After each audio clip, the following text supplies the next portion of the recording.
শিক্ষক দিৱসৰ দিনটোত ৰাজ্যৰ প্ৰান্তে প্ৰান্তে শিক্ষাগুৰুসকলে প্ৰতিবাদ সাব্যস্ত কৰিছে। শিক্ষাগুৰুৰ এই প্ৰতিবাদৰ গুৰুত্ব কিমান, শিক্ষাগুৰুৰ এই প্ৰতিবাদৰ যুক্তিযুক্ততা আছে নে নাই, শিক্ষাগুৰুসকলে প্ৰতিবাদ কৰাত কৰবাত ভুল হৈ গ'ল নেকি, শিক্ষাগুৰুসকলে প্ৰতিবাদ কৰিব নালাগিছিল নেকি, বা শিক্ষাগুৰুসকলে কিয় প্ৰতিবাদ কৰিছে, সেই কথাটো ৰাজ্য চৰকাৰখনে অনুধাৱন কৰিব পাৰিবনে? আজিৰ তাৰিখৰ বিষয়টো হৈছে যে যি সময় নিজৰ প্ৰাপ্যৰ বাবে প্ৰতিবাদ সাব্যস্ত কৰিছে ৰাজ্যৰ প্ৰান্তে প্ৰান্তে, তেওঁলোকৰ নিজৰ প্ৰাপ্য বিচাৰি প্ৰতিবাদ কৰিবলগীয়া হৈছে।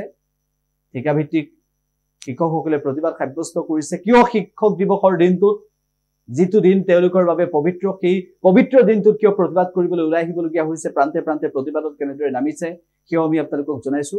এই প্ৰতিবাদী কাৰ্যসূচীৰ পৰৱৰ্তী সময়ত এটা প্ৰশ্ন উত্থাপন হৈছে যে মুখ্যমন্ত্ৰী ডক্টৰ হিমন্ত বিশ্ব শৰ্মাই শিক্ষাগুৰুৰ এই সমস্যা সমাধানৰ বাবে কিমান চিন্তা কৰিছে, কিমান গুৰুত্ব দিছে।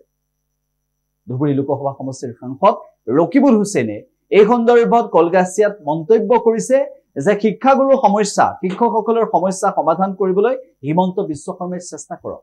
ৰকিবুল হুছেইনে হিমন্ত বিশ্ব শৰ্মাক ক'লে যে আপুনি সকলো কাম পাৰো বুলি কয়, কিন্তু এই শিক্ষাগুৰুৰ সমস্যা বা শিক্ষাগুৰুৰ নিজৰ যিখিনি দাবী, তেওঁলোকক কিয় ৰাজপথলৈ আহিবলৈ বাধ্য কৰিছে, কিয় শিক্ষক দিৱসৰ দিনা প্ৰতিবাদ কৰিবলৈ বাধ্য কৰিছে ৰাজ্যৰ প্ৰান্তে প্ৰান্তে, সেই প্ৰশ্নটো ৰকিবুল হুছেইনে উত্থাপন কৰিলে হিমন্ত বিশ্ব শৰ্মা।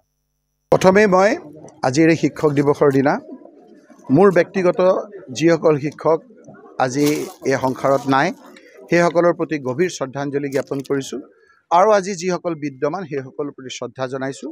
আৰু এই নৱজ্যোতি কলেজৰ এই পবিত্ৰ প্ৰাংগণৰ পৰা মই সমূহ শিক্ষকসকলক মই গভীৰ শ্ৰদ্ধা জ্ঞাপন কৰিছোঁ।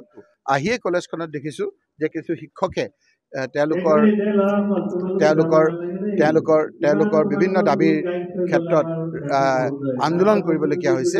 মই মুখ্যমন্ত্ৰী ডাঙৰীয়াক কৈছোঁ যে ইমান আপুনি সকলো পাৰা যেন লাগে, অকণমান শিক্ষকসকলৰ সমস্যাবিলাক আপুনি নাইকিয়া কৰি দিয়ক। আপুনি বিভিন্ন প্ৰাধিকৰণৰ পৰা আদি কৰি আপুনি কথা দিছিল, এইবিলাক কৈ আপুনি এতিয়া ৰাজপথত বহিলে আপোনাক অনুৰোধ কৰিছোঁ যে শিক্ষক সমাজৰ যিসকল আপোনাৰ ছাত্ৰ ছাত্ৰীসকলৰ যিবিলাক সমস্যা, সেই সমস্যাবিলাক আপুনি সমাধান কৰক। আজিৰ দিনটোত মই শিক্ষক দিৱসৰ লগত সংগতি ৰাখি বেলেগ কথা নকওঁ, কিন্তু আজিৰ তাৰিখত যিদৰে আপোনাৰ আন্দোলন কৰিছে সেই কথাটো ৰাজ্যখনৰ কাৰণে খুব শুভ লক্ষণ নহয়।